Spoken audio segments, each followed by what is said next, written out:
दोस्तों 9 अगस्त को कोलकाता में जो ट्रेनी डॉक्टर के साथ जो दरिंदगी और दुर्व्यवहार हुआ उसको लेकर जिस तरह की न्यूज़ आ रही है वो काफ़ी शर्मनाक है। पहले तो ऑन ड्यूटी डॉक्टर जो कि 36 घंटे से काम कर रही थी उनके साथ जो हुआ उसने पूरे देश का सर नीचे कर दिया। और ये देश के लोग अच्छे से जानते हैं कि लड़की घर की लक्ष्मी होती है और इंडिया हमारा घर ही तो है। और जिस देश में वहाँ की विमेंस की सुरक्षा कड़ी नहीं हो उस देश का कुछ भी नहीं हो सकता। पहले तो इस केस से रिलेटेड ये खबर आ रही थी कि पुलिस ने शुरू में इस केस को सुसाइड बताया था। फिर ये सामने आया कि जिसने लेडी डॉक्टर के साथ ये दरिंदगी की है वो तो पुलिस का ही वॉलंटियर है। फिर पता चलता है कि जहाँ पर ये वारदात हुई है वहाँ पर तोड़फोड़ करके कंस्ट्रक्शन के नाम पर सबूत मिटाने की कोशिश की जा रही थी। फिर 14 अगस्त को सैकड़ों लोगों की भीड़ धावा बोलती है। जहां पर लोग प्रदर्शन कर रहे थे उस मंच को ही तोड़ दिया जाता है और जो डॉक्टर्स प्रदर्शन कर रहे थे उन्हें भी मारा पीटा जाता है। इतना ही नहीं, ये लोग हॉस्पिटल में भी काफी तोड़फोड़ करते हैं। अब क्या इतना सब अजीब होने के बाद भी लोगों को समझ नहीं आ रहा कि कुछ लोग हैं जो कि ये चाहते हैं कि कैसे भी ये केस बाकी केसेस की तरह बंद हो जाए। और अभी तो ऐसी भी कुछ न्यूज़ आ रही हैं जिनसे ये पता चलता है कि इस हॉस्पिटल में ह्यूमंस के बॉडी पार्ट्स की तस्करी भी हो रही थी।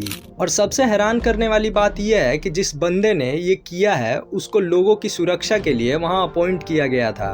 बट मैं ये जानना चाहता हूँ कि क्या पुलिस ऐसे वॉलंटियर्स को रखते समय उनका पास्ट रिकॉर्ड चेक करती भी है या फिर नहीं, क्योंकि इस बंदे के ऊपर पहले से काफी केसेस हैं। ये अपनी वाइफ को मारता पीटता था और इसका 4 बार डाइवोर्स भी हो चुका है और पास्ट में इसकी वाइफ ने इसके खिलाफ कंप्लेंट भी कर रखी है। फिर भी इसको अपॉइंट किया गया। मैं इतना तो जानता हूँ कि पुलिस इतनी भी बेवकूफ नहीं है कि वो बिना कुछ पास्ट रिकॉर्ड चेक किए ऐसे क्रिमिनल को अपॉइंट करेगी।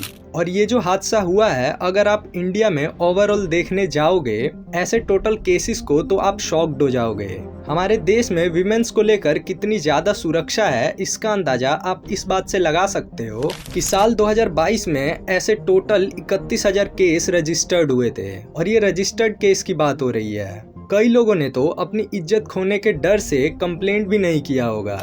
आप एक चीज देख पा रहे हो कि जो बंदा ये क्राइम करता है उसको जरा भी गिल्ट फील नहीं होता, बट जिसके साथ ये क्राइम हुआ होता है उसके परिवार को कितनी शर्मिंदगी उठानी पड़ती होगी। और ये जानकर तब और गुस्सा आता है कि जब पुलिस और सरकार को साफ साफ पता चल रहा है कि ये घिनौना क्राइम इसी बंदे ने किया है, फिर भी हमारी पुलिस उसको कोई ब्रूटल सजा देने से पीछे क्यों हटती है। और जब तक ऐसे लोगों को कोई ब्रूटल सजा नहीं दी जाएगी ताकि जिसे देखकर ऐसा करने की सोच रखने वालों के दिल में खौफ बन जाए, तब तक इस देश में विमेंस की सुरक्षा के लिए कुछ भी नहीं बदलेगा। बाय द वे, मेरे बोलने से क्या ही होगा,